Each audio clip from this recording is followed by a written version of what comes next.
Mon nom est Madeleine Rousseau. J'ai 68 ans et je vous parle aujourd'hui depuis une petite ville de l'intérieur du pays, France, Appel-Angoulême.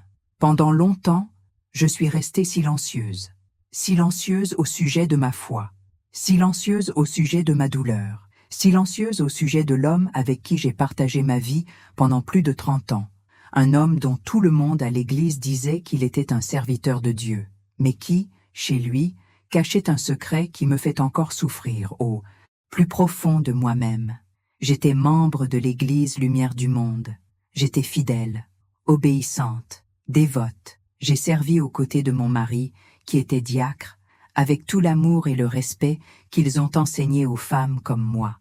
Et pendant longtemps, je croyais de tout mon cœur que j'étais mariée à un homme de Dieu, un exemple de foi, un pilier de la congrégation, un conseiller spirituel. Mais ce que je ne savais pas, c'est que celui qui m'a embrassée dans la prière était le même, qui a souillé l'autel avec le poids d'un péché caché, un péché qui détruisait les plus fragiles, les plus innocents, et que, derrière la voix douce avec laquelle il parlait d'amour et de pureté, il y avait une ombre que je n'ai jamais voulu voir. Aujourd'hui, j'ai décidé de raconter mon histoire, non pas pour blesser, ni pour faire scandale, mais parce que je sais qu'il y a d'autres femmes comme moi, des femmes qui ont vu, qui ont ressenti, qui ont souffert, mais à qui on a appris à se taire. Et si cette histoire peut donner la parole à ne serait-ce qu'une seule d'entre elles, alors toute cette souffrance n'aura pas été vaine.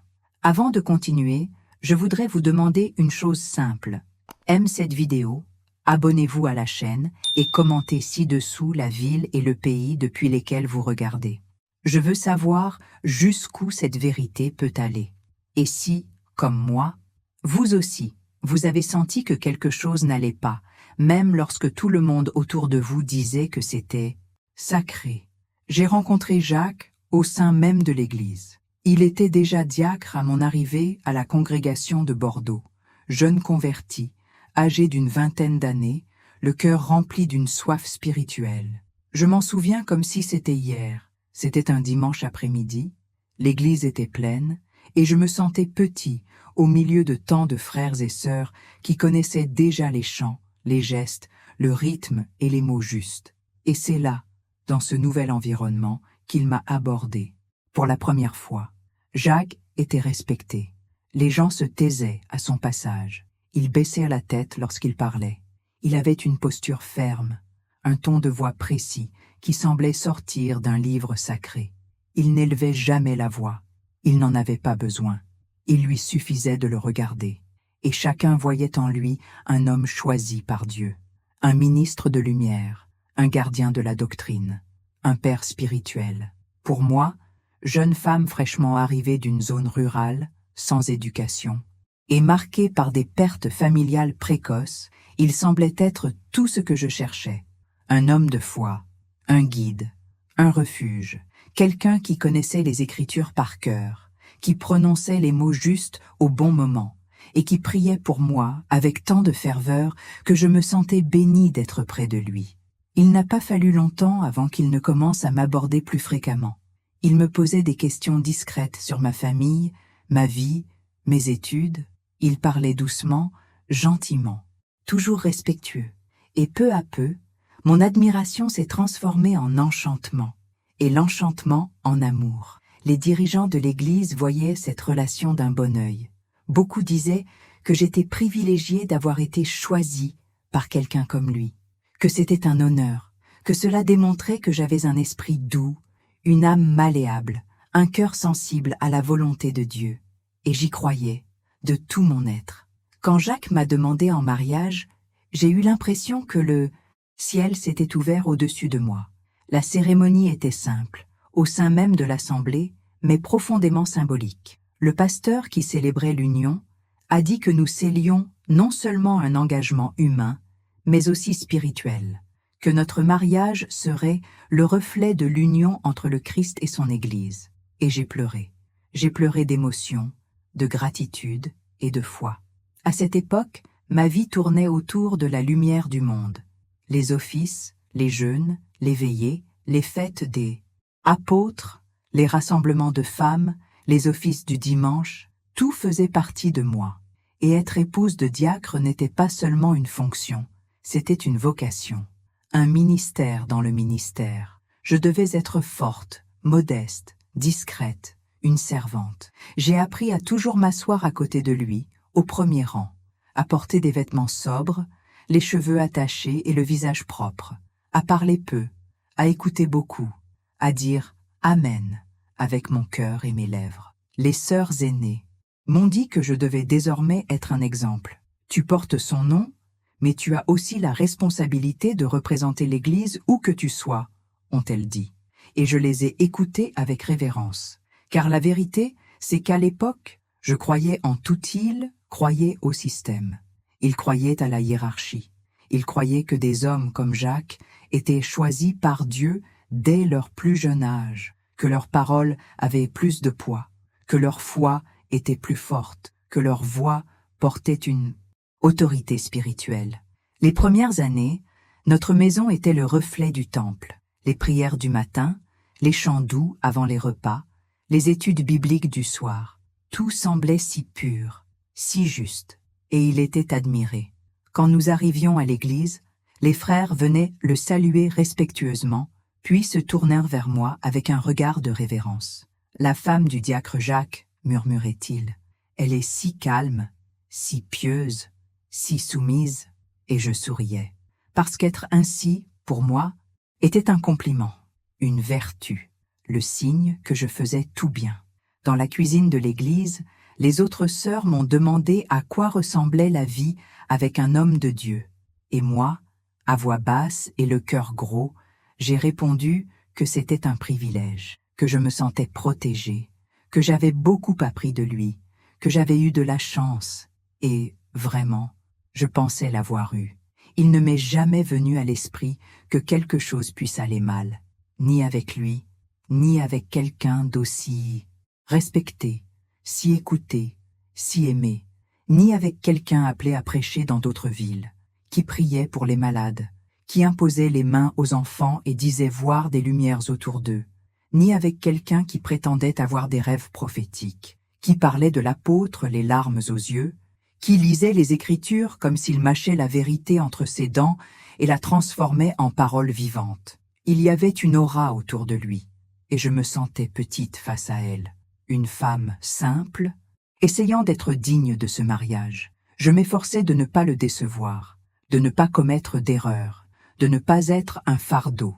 Et quand, parfois, il me corrigeait durement, je l'acceptais en silence, car, au fond, on me disait qu'il me corrigeait par amour, qu'il était le prêtre du foyer, et que mon rôle était d'obéir, d'accepter, de supporter. Et les années passèrent. Entre les offices, les dîners avec les fidèles, les séances de conseil pour jeunes couples, les retraites spirituelles et les visites pastorales, nous devînmes, aux yeux des autres, une famille modèle, le couple que tout le monde rêvait d'être, le modèle, l'exemple de foi, d'unité et de service. Mais ce que personne ne voyait, c'est que je ressentais déjà un léger malaise intérieur, un bruit, un doute, un craquement, quelque chose que je ne pouvais expliquer, mais qui me faisait parfois le regarder avec un vide inexplicable, comme si la foi était toujours là, mais commençait à perdre de sa saveur, comme si, sans le savoir, j'allais découvrir que la lumière qui nous illuminait n'était pas si pure. Aux yeux de tous, Jacques était le modèle d'un véritable homme de Dieu. Il priait à haute voix, avec autorité. Il parlait comme quelqu'un d'intimement connecté à l'esprit. Pendant les offices, sa voix posée et mesurée guidait des prières qui faisaient pleurer de nombreux frères et sœurs. Lorsqu'il prêchait, les fidèles fermèrent les yeux, acquiesçaient d'un signe de tête et murmuraient « Amen » avec révérence. Nombreux étaient ceux qui disaient que ces paroles avaient le poids d'une révélation. Il était courant de le voir jeûner pendant des jours, même sans prévenir personne. Il sautait simplement des repas et, si on le questionnait, il répondait humblement « C'est juste un temps de consécration ». Cette phrase, prononcée à voix basse, mettait tout le monde mal à l'aise, comme s'il avait atteint un niveau de foi supérieur, comme s'il portait un fardeau spirituel insupportable pour les autres. Lorsqu'un malade était malade, il était l'un des premiers à venir le voir. Il portait sa Bible et une fiole d'huile d'olive, et récitait de longues prières, les mains tendues, les yeux fermés et le visage tourné vers le ciel. Sa foi avait quelque chose de théâtral, mais personne ne l'apercevait ainsi. Au contraire, on disait de lui qu'il était un homme élu, plein de compassion, obéissant à l'apôtre et rempli de l'esprit. Au sein de l'Église, il était impeccable. Il supervisait la liturgie, organisait des retraites, encadrait les jeunes, encadrait les couples et coordonnait les services avec une précision qui impressionnait même les pasteurs de passage. On aurait dit qu'il était né pour diriger spirituellement. Et pour cette raison, tout le monde l'admirait. Tout le monde voulait être à ses côtés.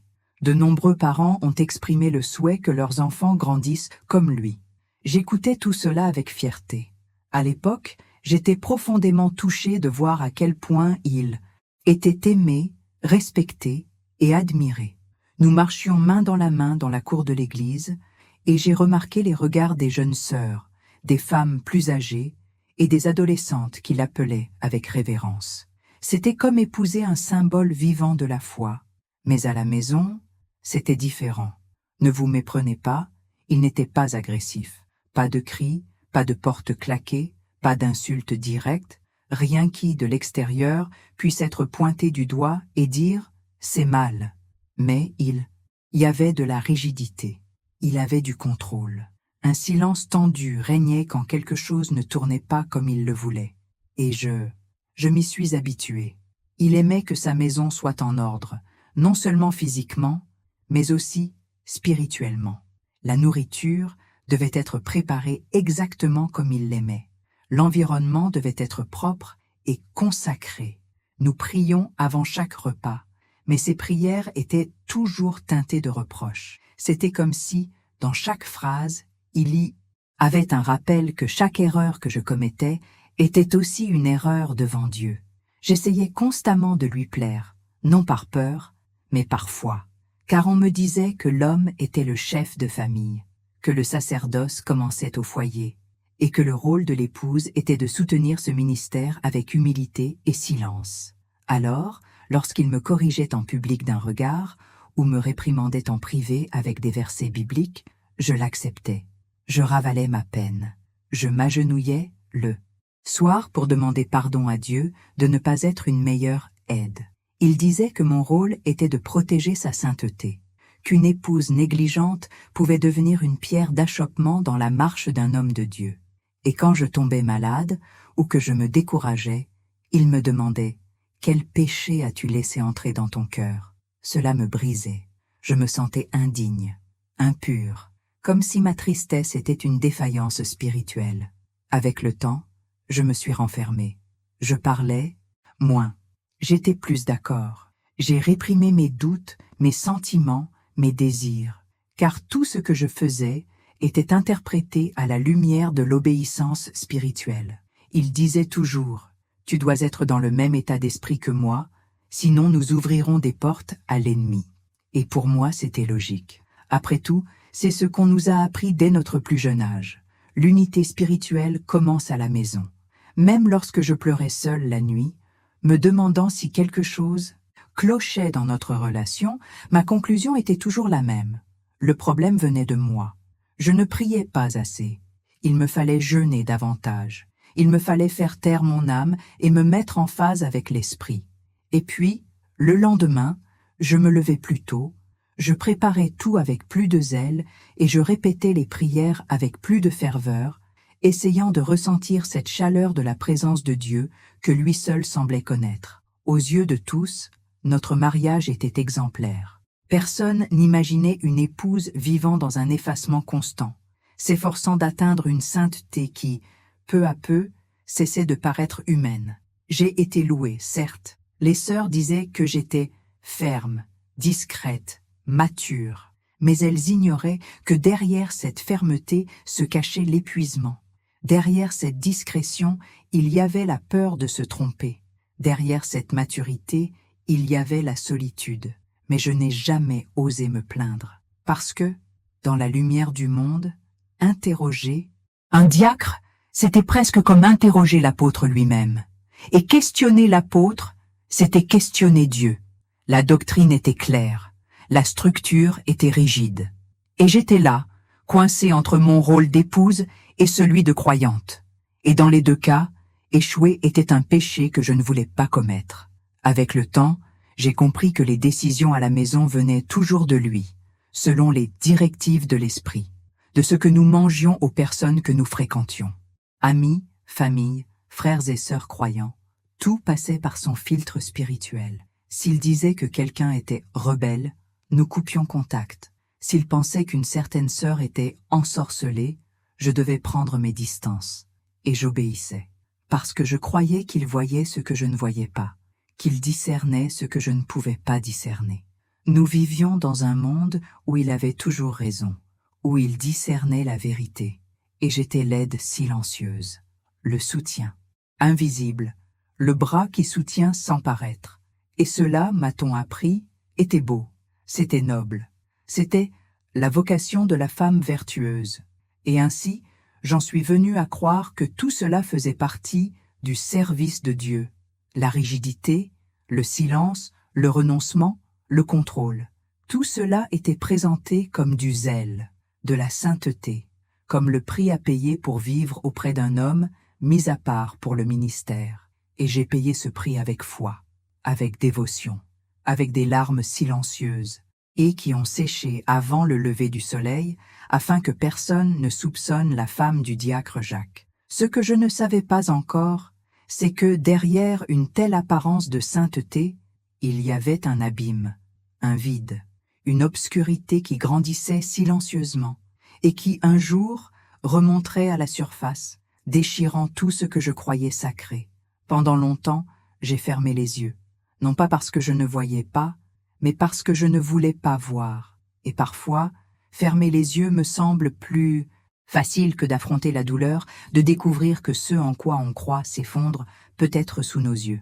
Au début, c'était des petits détails, des choses qui semblaient insignifiantes, des choses que n'importe quelle femme pouvait ignorer. Et en fait, beaucoup le font.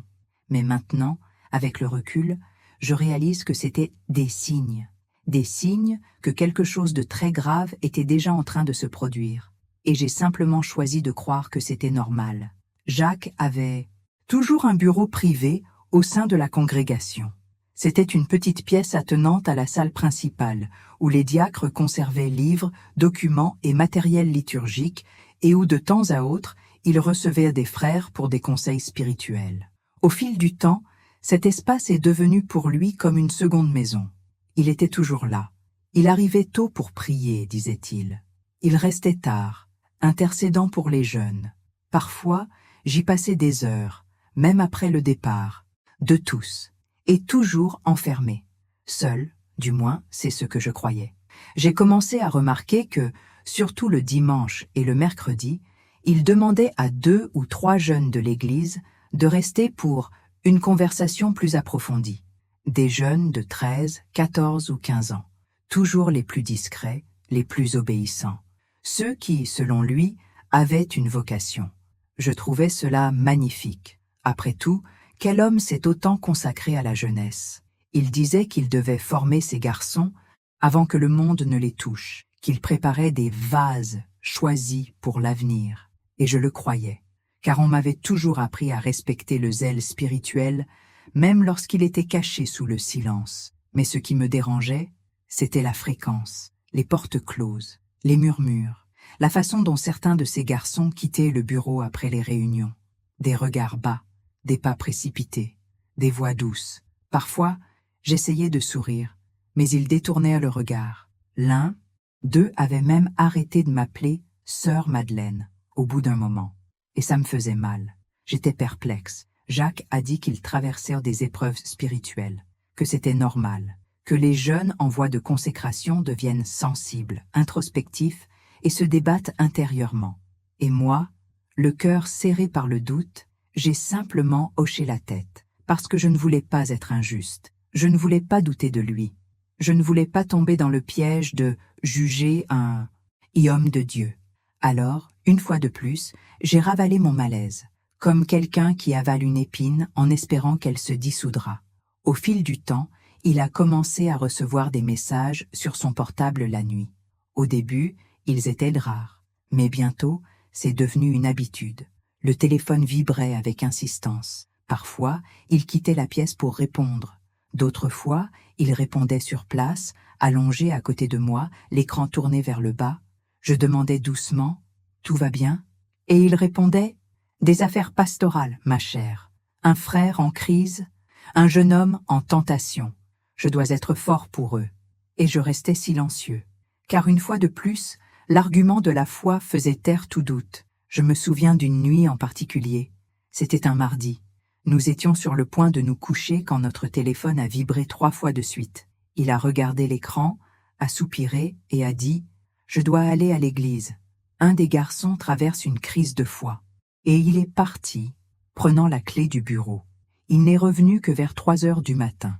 Je suis resté éveillé, priant, suppliant Dieu de fortifier ce jeune inconnu, pleurant en silence malgré mon insomnie, convaincu d'être aux côtés d'un homme qui a tout sacrifié pour les âmes blessées. Mais en moi, une voix commençait déjà à murmurer, une voix qui disait « Et si ce n'était pas ça ?»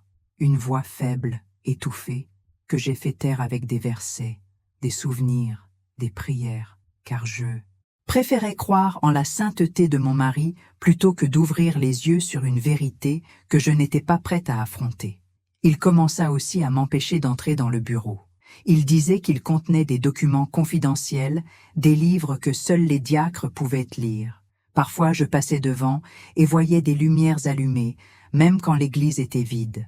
Un après-midi, après une réunion, je retournai chercher mon manteau et entendis des rires étouffés à l'intérieur. Quand il ressortit, il transpirait. Il dit qu'il venait de prier avec ferveur, que l'Esprit était venu avec puissance. Et j'ai simplement souri. J'ai avalé ma salive. J'ai accepté. Certaines sœurs de l'Église ont commencé à me poser des questions. As-tu remarqué à quel point ton mari s'implique auprès des jeunes?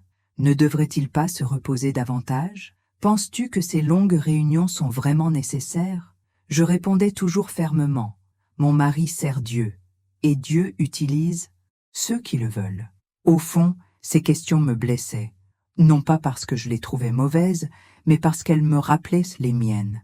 J'ai commencé à observer davantage le comportement des garçons, leurs regards.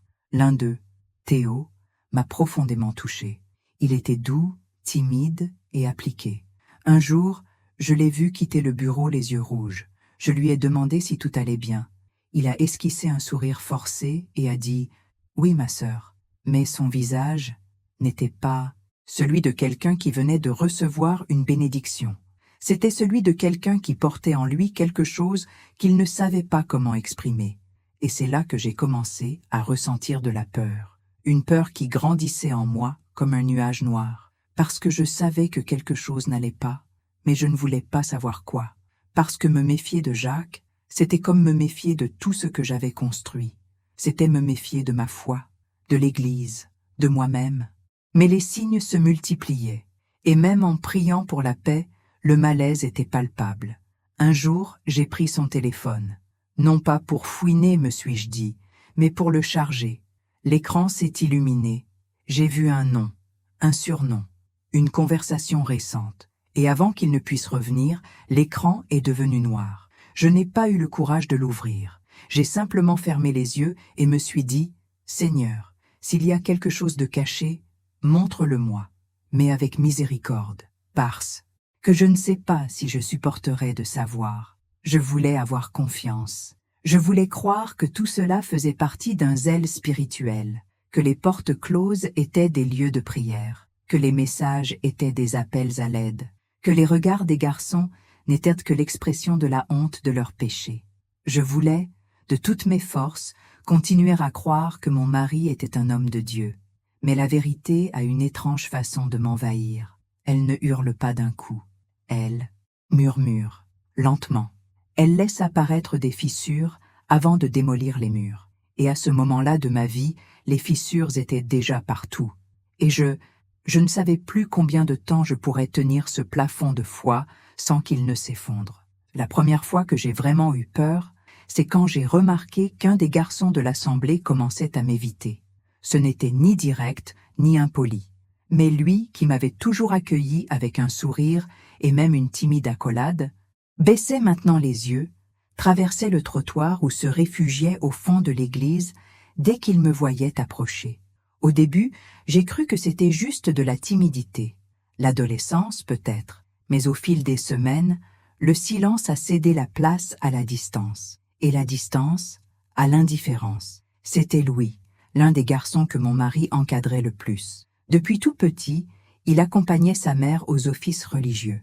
C'était le genre de garçon qui connaissait les cantiques par cœur, citait les versets, et tous ses frères le félicitaient pour sa maturité spirituelle. Mais maintenant, il me regardait à peine dans les yeux. Un jour, j'ai essayé de plaisanter. « Louis, tu as disparu, hein ?» Il a juste murmuré « Amen » et s'est éloigné. Cette pensée m'est restée en tête toute la semaine. Peu après, un autre jeune homme a tout simplement cessé d'assister aux offices. C'était Nathan.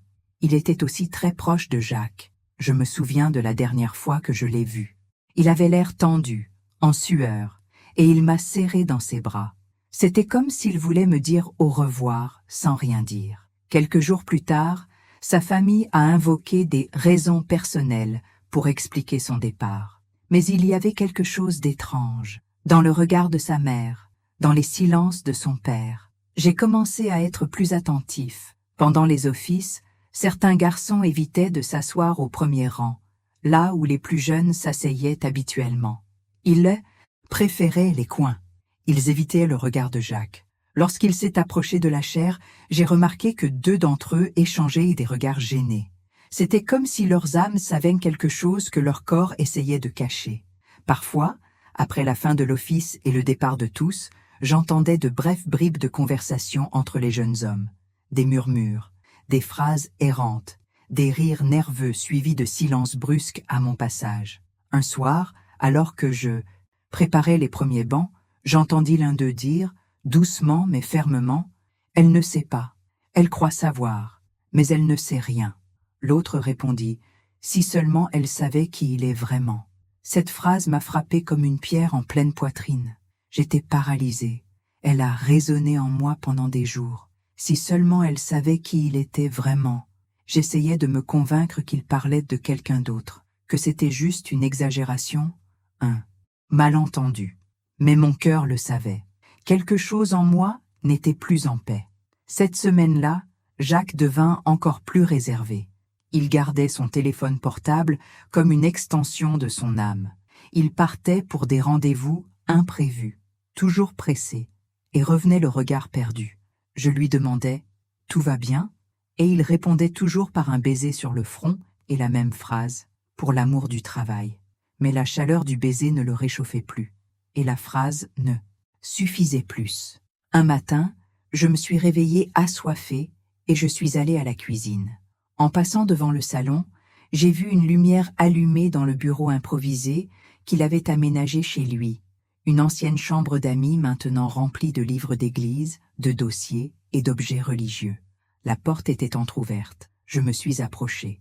Il parlait au téléphone, mais son ton était étrange, trop calme, comme quelqu'un qui essaie de calmer quelqu'un en proie au désespoir.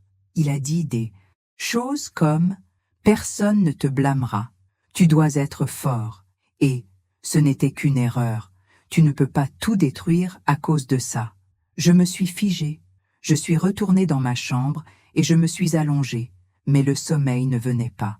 Que signifiaient ces mots? À qui parlait-il? Et, plus encore, pourquoi cela ressemblait-il à du contrôle, de la manipulation?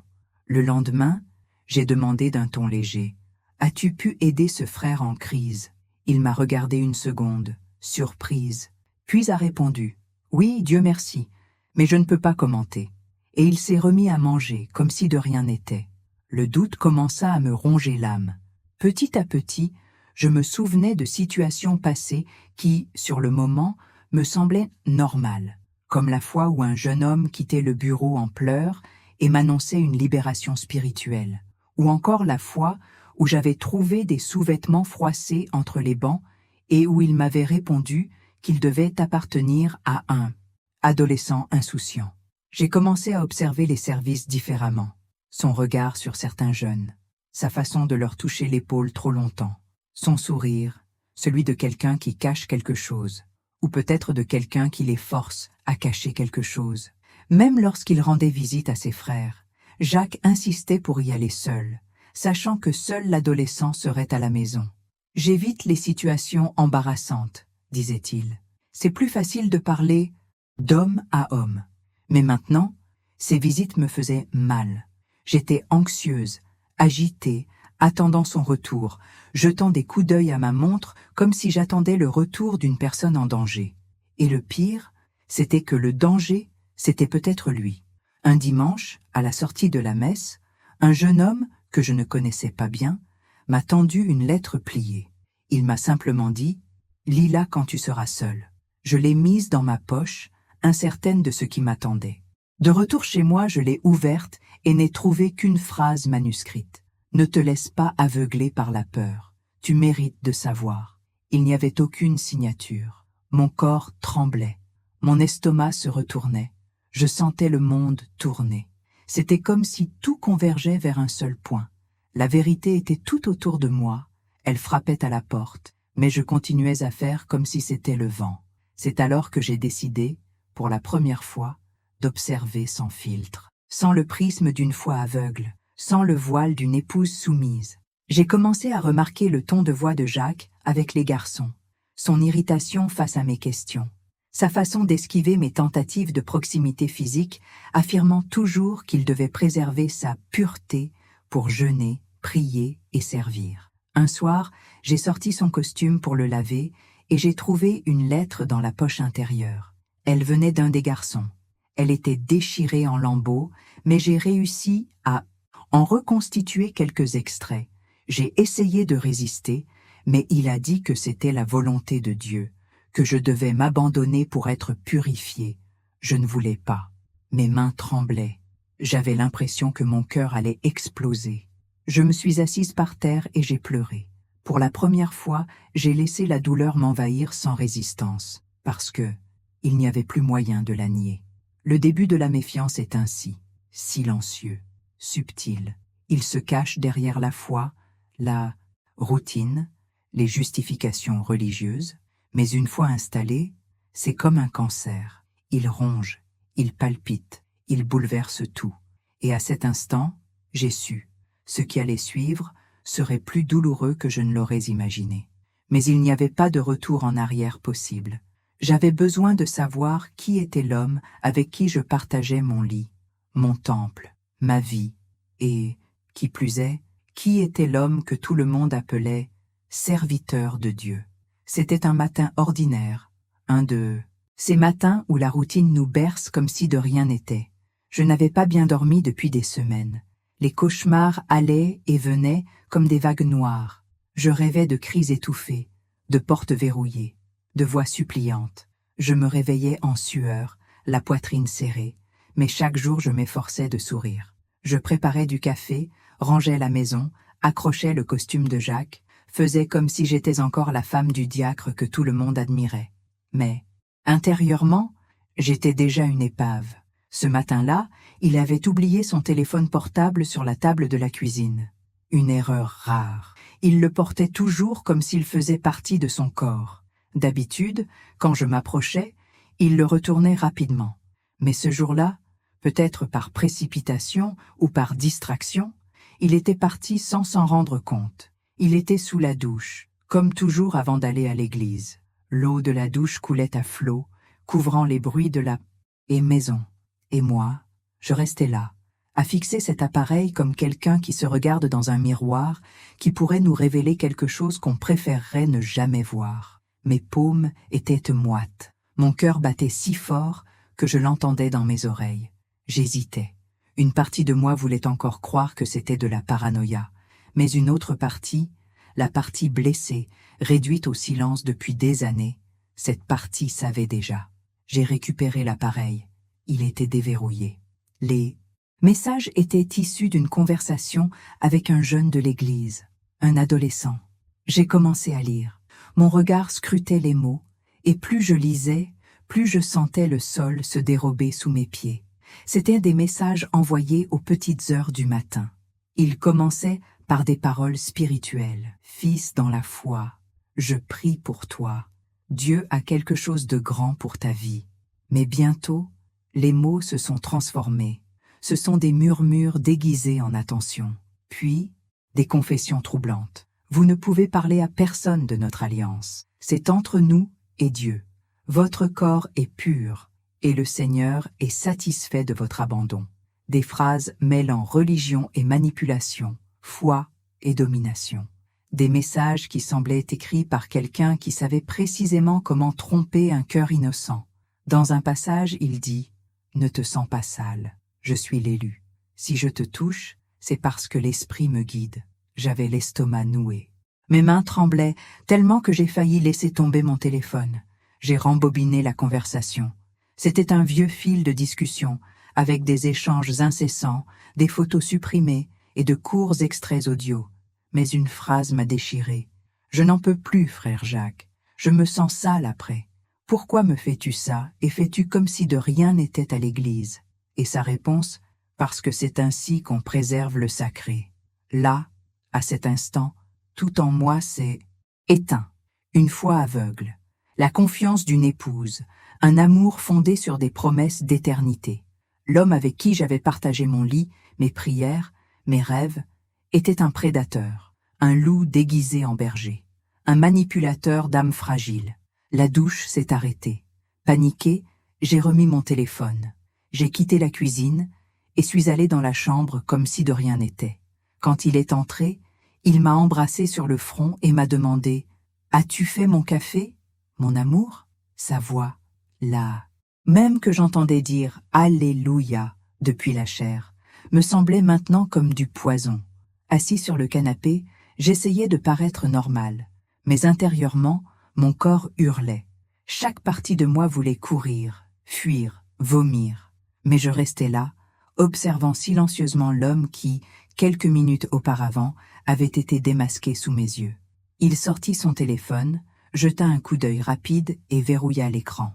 Il avait l'air content de lui, comme quelqu'un qui porte un secret, protégé par Dieu. Mais ce jour-là, je savais, rien n'était mieux protégé. Pendant la cérémonie, j'étais assis au dernier rang. J'observais chacun de ses gestes, ses regards, ses paroles enflammées. Il criait sur la sainteté, la pureté, sur l'obligation pour les jeunes d'obéir à leurs dirigeants. Et chaque mot me transperçait l'âme. Combien de ces garçons ont entendu ces mêmes mots sur un ton différent, dans un lieu différent, dans un contexte différent, me demandai-je. Mes yeux cherchèrent le garçon dans la conversation. Il était là, assis, le regard fixé sur le sol, les mains serrées sur ses genoux. Une ombre profonde couvrait son visage. Il semblait ne rien entendre. Il était absent, comme si son esprit l'avait quitté. Et puis, j'ai tout compris. Cet homme qui m'a serré dans ses bras pour prier était le même qui abusait de la confiance des plus fragiles. Je me suis souvenu de chaque fois où j'ai vu Jacques poser sa main sur la tête d'un jeune homme et dire « Sois délivré ». Chaque fois où je l'ai vu tenir la main d'un garçon trop longtemps. Chaque fois où il a dit « Le Seigneur révèle tout aux serviteurs fidèles ». Et je me suis demandé « Comment peut-on utiliser la foi comme un instrument de destruction ?» Après la cérémonie, il s'est approché de moi, avec son sourire habituel. Il m'a dit « L'Esprit a agi aujourd'hui, n'est-ce pas ?» Et moi, pour la première fois depuis des décennies, je l'ai regardé dans les yeux sans crainte, et j'ai simplement répondu « Oui, l'Esprit révèle tout ». Il fronça les sourcils une seconde, mais ne demanda rien d'autre. Cette nuit-là, je me suis enfermé dans ma chambre. J'ai prié, pas avec des mots appris par cœur, pas avec des formules d'église. J'ai prié avec des larmes, en étouffant des cris dans mon oreiller. J'ai imploré justice, du courage, une direction, et j'ai compris. J'avais vu, je savais, et maintenant, plus rien ne serait comme avant. J'ai attendu le bon moment. J'ai attendu que la douleur s'atténue un peu, que mon cœur cesse de trembler autant, que la peur ne m'engloutisse pas tout entière. Mais la vérité brûlait en moi comme un charbon ardent. Impossible de continuer à le regarder sans me souvenir des messages, sans entendre, dans ma tête, la voix de cet adolescent qui demandait de l'aide pour ses yeux. J'avais besoin de parler, j'avais besoin d'y faire face. Même s'il le niait, même si cela me rendait folle. C'était 2 jours après la découverte. J'avais préparé le dîner comme d'habitude. La table était dressée, la nappe ornée des fleurs bleues qu'il aimait, son verre de jus de raisin, tout était comme d'habitude. Je m'assis en face de lui. Il mangeait en silence, mâchant lentement, comme si son âme était en paix. Je l'observais. Chaque mouvement semblait répété. La fourchette portée à sa bouche, la serviette pliée avec précision, le regard fuyant le mien. Comment pouvait-on vivre aussi sûr de son impunité? Quand il eut terminé, il me remercia d'un « Que le Seigneur bénisse tes mains », comme toujours. Puis, je pris une grande inspiration. Les mots quittèrent ma bouche comme un souffle, mais avec un poids. J'ai vu les messages, Jacques. Il s'arrêta. Sa main serrait toujours la serviette. Ses yeux se fixèrent sur moi. L'espace d'1 seconde, une lueur de panique traversa son visage. Mais ce fut rapide. Il reprit vite ses esprits, comme quelqu'un qui avait répété cette scène 1000 fois dans sa tête. « Quel message ?» demanda-t-il avec un calme forcé. « Celui du garçon, ceux où tu parles de alliance, de pureté, de contact guidé par l'esprit. » Ma voix faiblit, mais je gardais les yeux fixés sur lui. Il baissa les yeux. Il prit une grande inspiration. Puis il laissa échapper un rire léger et nerveux. « Tu mélanges les choses, ma chère. C'est du discours spirituel, du discipulat. Les jeunes sont perdus. Ils ont besoin d'être guidés. Tu ne comprends pas ces choses-là. Ne jouez pas avec mon intelligence. Vous abusez de ces garçons. » Ma voix s'éleva, tremblante d'indignation. C'est alors que son visage changea, du calme à la tristesse, du serviteur de Dieu à quelqu'un que je n'avais jamais vu auparavant. Un regard dur, froid et cruel. « Écoute attentivement ce que je vais te dire, » dit-il d'une voix basse et aiguë. « Satan te manipule. Voilà ce qui se passe. Il te met des idées dans la tête pour détruire le ministère. Veux-tu être la Jézabel de notre congrégation ?» Je suis restée silencieuse. C'était surréaliste d'entendre cela. Moi qui avais été une épouse fidèle pendant 30 ans, moi qui avais servi l'Église, qui l'avait défendue même dans ses moments les plus sombres. Maintenant, j'étais accusée d'être un instrument du diable. Il se leva, marcha dans la pièce et commença à citer des vers. « L'homme spirituel discerne toutes choses, mais personne ne le discerne. Quiconque touche l'un des oins de l'Éternel touche Dieu lui-même. Une femme sage construit sa maison, mais une femme insensée la détruit de ses propres mains. » C'était comme s'il avait un arsenal prêt à me démanteler. Verset après verset. Il utilisait la Bible comme un couteau, et chaque mot était une tentative pour me réduire au silence, pour me faire honte. « Allez-vous jeter tout ce que nous avons construit ?» a-t-il dit. « Est-ce que cela va ruiner notre réputation? Cela rendra-t-il heureux les ennemis de la foi ?» Puis il s'arrêta. Il me regarda droit dans les yeux et dit avec une froideur calculée. « Écoute attentivement. Si tu ouvres la bouche, personne ne te croira. Je suis le diacre. J'ai la confiance de l'apôtre, des frères, des sœurs, des anciens. Tu n'es qu'une vieille femme, émotionnellement instable, qui a passé trop de temps à la maison à entendre des voix. » Mes yeux se sont remplis de larmes. Ce n'était pas seulement la peur qui me paralysait, c'était la terreur d'être incrédule. Je savais qu'à la lumière du monde, la parole d'un homme investi d'une position spirituelle valait plus que la vérité d'une femme ordinaire. Il avait raison. Je savais que si je le leur disais, on me demanderait « Mais pourquoi ne parles-tu que maintenant? Es-tu sûr de ne pas exagérer? As-tu mal compris ?» Il s'est approché. Il a touché mon visage de la même main qu'il utilisait pour bénir les jeunes. « Prions ensemble. Tu dois te libérer de cette influence maléfique. Ce n'est pas toi qui parles, c'est l'ennemi, le même qui a tenté Ève en Éden. Maintenant, il te tente. Il m'a tiré la main. Il a essayé de me faire m'agenouiller avec lui, mais je me suis écartée. Je me suis assis sur le canapé, pleurant en silence. Il ne m'a pas crié dessus. Il ne m'a pas frappé. Il n'a pas fait d'histoire. il a utilisé une arme plus dangereuse, le gaz, l'inversion de la réalité, la manipulation spirituelle. J'ai passé les jours suivants en silence. Je déambulais dans la maison comme un fantôme. Il poursuivait sa routine habituelle, office religieux, visites, réunions de jeunes. Parfois, il m'apportait des fleurs, comme pour effacer ce qui s'était passé. D'autres fois, il laissait des mots disant qu'il priait déjà pour moi, afin que l'esprit de rébellion soit chassé. J'ai commencé à douter de moi-même. Et s'il avait raison? Et si je voyais des choses qui n'existaient pas? Mais je me suis souvenu du regard du garçon, du message, du « je me sens sale après », et le doute s'est dissipé. Je connaissais la vérité, et elle m'étouffait. Il m'a fallu des jours pour trouver le courage. Sa voix résonnait encore dans ma tête, déformant tout. « Personne ne te croira.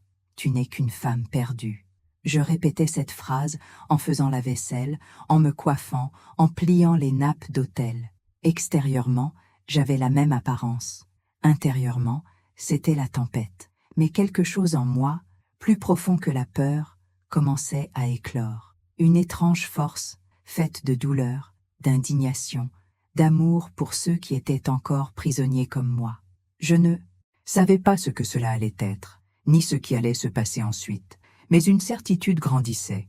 Je ne pouvais pas me taire. La première personne à laquelle j'ai pensé a été sœur Véronique, une femme douce, d'environ mon âge, toujours à l'écoute. Nous avions prié ensemble pendant des années. Je l'avais vue pleurer la perte de son fils. Je lui avais tenu la main lorsque son mari l'avait abandonnée. Elle était l'une des rares avec qui je pouvais respirer. Je pensais qu'elle comprendrait. J'attendais la fin d'un office. J'ai prétendu avoir besoin d'aide pour la décoration de la table de la Sainte Communion. Et quand nous nous sommes retrouvés seuls dans le petit local à ustensiles, mon cœur s'est emballé. Je ne savais pas par où commencer. Alors j'ai lâché. « Véronique, j'ai quelque chose à te dire. C'est sérieux. » Elle arrêta de plier le tissu blanc. Son regard était déjà alerte, inquiet. Je pensais que ce serait le moment où je serais enfin accueillie. C'est à propos de Jacques, ai-je continué. J'ai vu des messages sur son téléphone, avec un membre de la congrégation. Des choses intimes, de la violence spirituelle. Quelque chose ne va pas, vraiment pas. Elle se tut. Son visage se transforma lentement. D'abord l'étonnement, puis le doute. Enfin, une expression que je n'aurais jamais cru lui voir, la froideur. « Faites attention à ce que vous dites, ma sœur, » dit-elle, d'un ton moins sincère et plus mémorisé. Vous pourriez détruire un serviteur du Seigneur, un homme exerçant un ministère, un diacre oint. J'ai eu du mal à avaler. Véronique, je sais ce que j'ai vu. Ce n'est pas une calomnie, c'est réel. Tu sais que je n'inventerai pas une chose pareille. Je ne vais pas bien. Je suis en miettes. Elle détourna le regard. Elle se frotta les yeux comme pour se réveiller d'un cauchemar. Nous traversons tous des épreuves. Satan essaie de détruire les piliers de l'Église, en commençant par l'intérieur. Il murmure à l'oreille des femmes. Il utilise les émotions pour semer la confusion. J'ai déjà vu ça. Vous devez jeûner. Cherchez Dieu. Ne répétez pas cela, s'il vous plaît. Elle m'a pris la main. Mais il n'y avait aucune compassion dans son geste. Il y avait de la peur d'affronter la possibilité que tout cela soit vrai. Parce que si c'était le cas, toute sa foi, tout le système dans lequel elle vivait, toute la structure qui soutenait notre communauté, s'effondrerait. J'avais l'impression d'avoir reçu une gifle qui me faisait mal, non pas au visage, mais à l'âme. Je suis sortie en titubant, comme expulsée d'un lieu sûr. Ce n'est que maintenant que je le savais. La sécurité était illusoire. Le corps du Christ était un dôme de silence. Les jours suivants, j'ai envisagé de me retirer. Faire comme si de rien n'était, retourner à ma routine. Mais chaque fois que je voyais mon mari sourire aux jeunes à l'église, leur posant la main sur la tête pour prier, j'étais prise de nausée, une profonde nausée. C'était comme si je regardais un crime au ralenti, sans que personne autour de moi ne voie Dieu. J'ai essayé de parler à une autre sœur, plus jeune. Elle m'a simplement dit « Mieux vaut ne pas toucher à ça, ma sœur. Qui sommes-nous pour juger un serviteur de Dieu ?»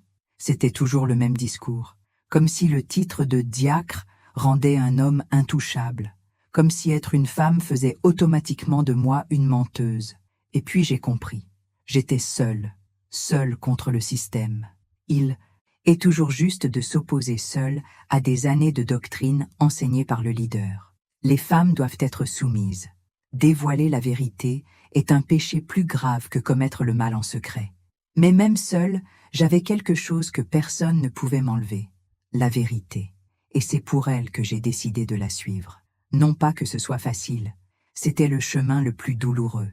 Je savais que je serais isolée, discréditée, peut-être même ridiculisée. Mais il n'y avait pas de retour. En arrière possible. Pas après ce que j'ai vu. Pas après ce que j'ai entendu. J'ai commencé à tout noter. Chaque message, chaque réaction, chaque détail. J'ai conservé des copies des conversations. J'ai essayé de parler à l'adolescent, mais il m'a évité, probablement sous le coup de consignes de silence. J'ai quand même laissé une lettre anonyme sur le pas de sa porte. Tu n'es pas seul, je l'ai vu, je crois en toi. Et là, dans ce petit geste, j'ai compris qu'il y en avait d'autres, peut-être des dizaines, peut-être des centaines, des enfants, des jeunes, des femmes, des personnes qui portent des traumatismes silencieux, des blessures invisibles, des personnes qui ont peur de parler parce qu'elles savent ce qui arrive à ceux qui s'expriment. J'étais juste l'un d'entre eux. Et si l'Église ne me protégeait pas, je devrais me protéger moi-même. J'ai commencé à chercher des avocats. J'ai appelé des organisations qui soutiennent les victimes d'abus. J'ai consulté des articles et lu des témoignages. À chaque histoire, mon indignation grandissait. C'était comme si un voile tombait de mes yeux. L'Église n'était pas le refuge que je croyais. C'était un théâtre. Et derrière le rideau, il y avait des monstres. J'ai décidé d'enregistrer ma voix, d'enregistrer mon histoire, même si elle n'était pas encore publiée, même si personne ne voulait l'entendre. Mais j'avais besoin de la sortir de mon esprit, parce que le silence me tuait.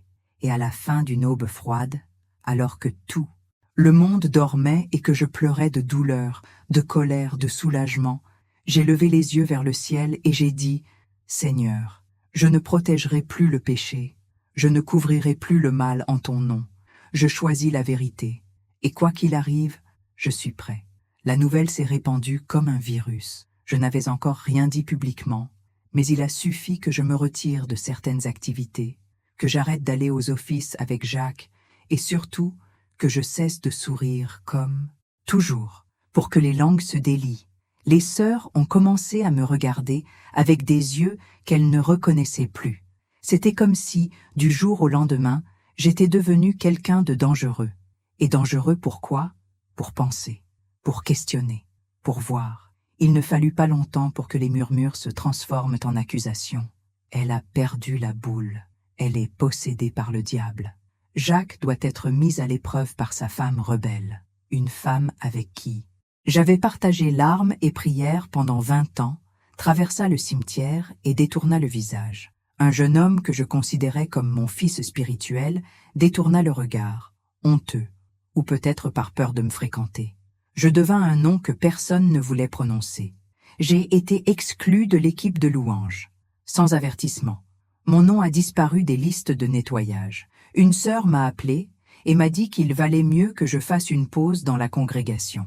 Quand j'ai demandé si cet ordre venait du pasteur, elle m'a répondu qu'elle ne savait pas, mais que tout le monde disait que j'étais spirituellement confuse et que je mettais l'œuvre de Dieu en danger. Mon propre mari était toujours là, intouchable, montant en chair, louant bruyamment, loué pour sa constance face aux épreuves conjugales. On le qualifiait de homme fort pour avoir supporté une épouse comme moi. Et moi, j'étais la sorcière, la traîtresse, la femme malade qui a cédé la place à l'ennemi. Mes nièces ont cessé de me parler. Un de mes fils, qui allait encore à l'église, m'a appelé pour me dire sa déception. Il m'a dit que je faisais honte à la famille. J'ai tellement pleuré cette nuit-là que je me suis réveillée le visage tuméfié, à peine capable d'ouvrir les yeux. C'était comme si le monde entier s'était retourné contre moi, pour avoir dit la vérité.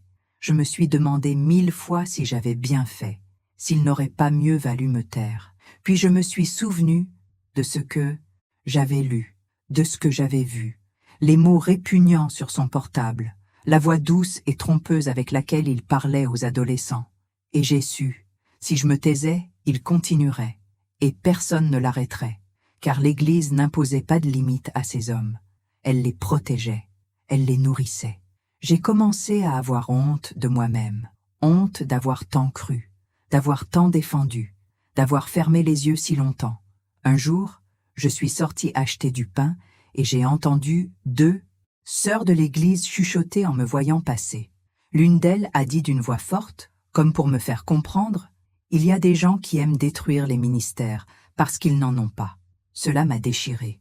Je suis rentré chez moi en tremblant. Je me suis regardé dans le miroir et je me suis demandé, suis-je vraiment celui qui a tort? Cette question m'a hanté pendant des semaines. Une sorte de poison que nous portons sans nous en rendre compte. Croire la voix des autres plus que notre propre conscience.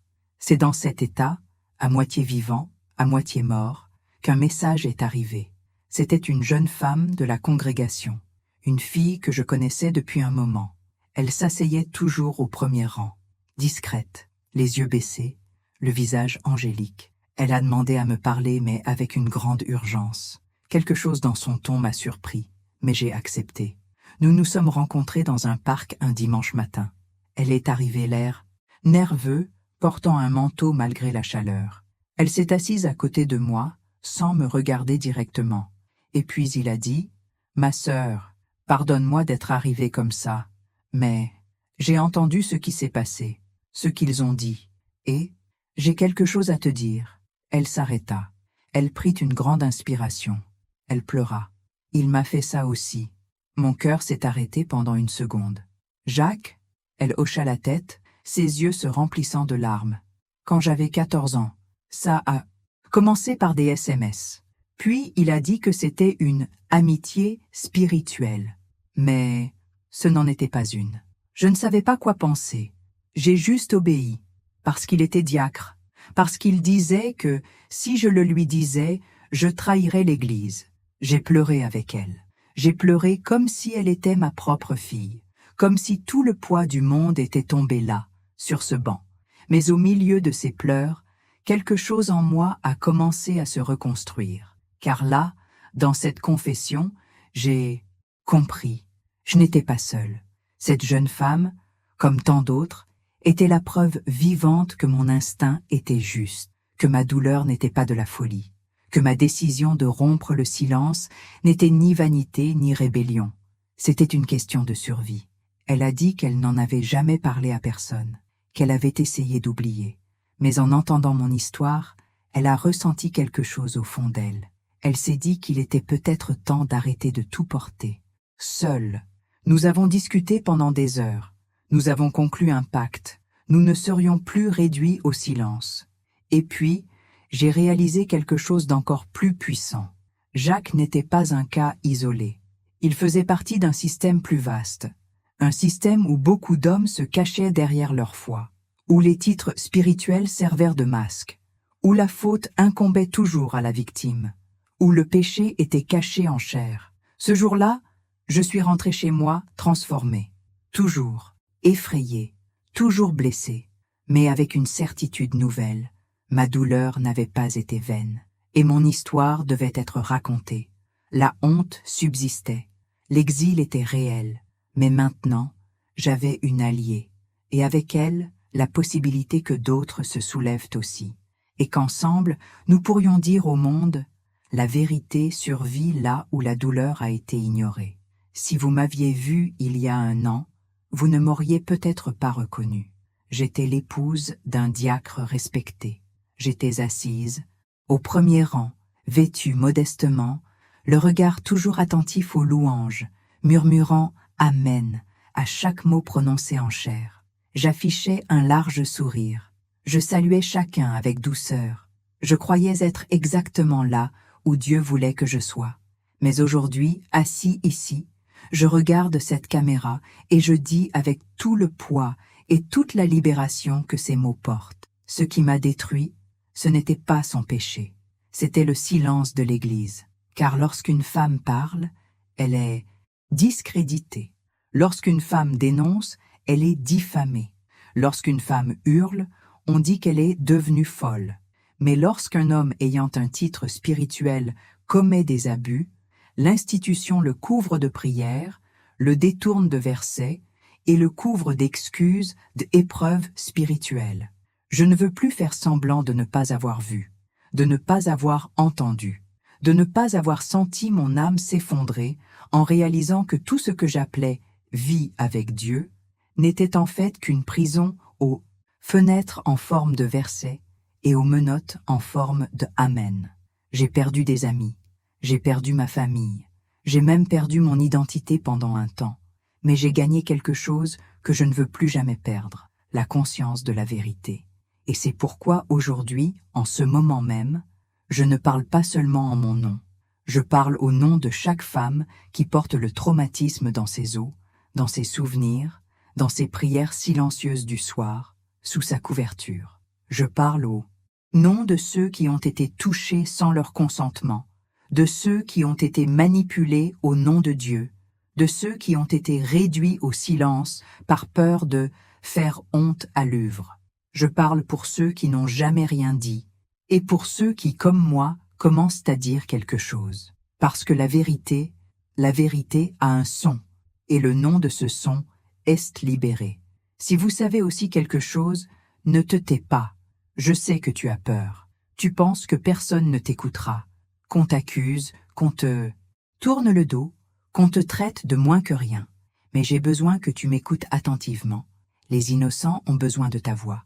Peut-être que personne d'autre n'est là pour les protéger. Peut-être êtes-vous la dernière ligne entre le loup et l'agneau.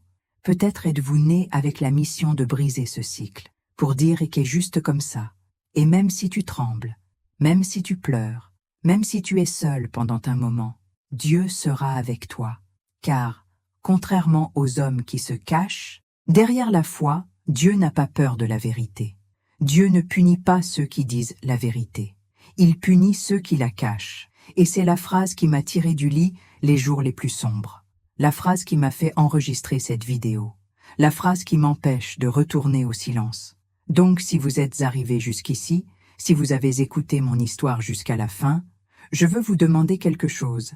Laisse ton like dans cette vidéo, s'il vous a parlé d'une quelconque manière. C'est peut-être un petit geste, mais il permet à cette histoire d'atteindre d'autres personnes encore dans l'ignorance. Abonnez-vous à la chaîne si vous croyez que la vraie foi ne tolère pas les abus, la manipulation ou le silence. Et si tu es toujours là, si tu es toujours avec moi, commentez ci-dessous. La vérité vit aussi en moi, car alors je saurai que tu m'as entendu, que tu m'as vu, que toi aussi tu portes quelque chose qui ne peut plus être caché. Et enfin, je vous invite à regarder la vidéo suivante qui apparaît actuellement à l'écran. C'est une autre histoire vraie, celle de quelqu'un qui a dû choisir entre le silence et le courage. Vous choisissez aussi. La vérité vous libère, même quand elle fait mal.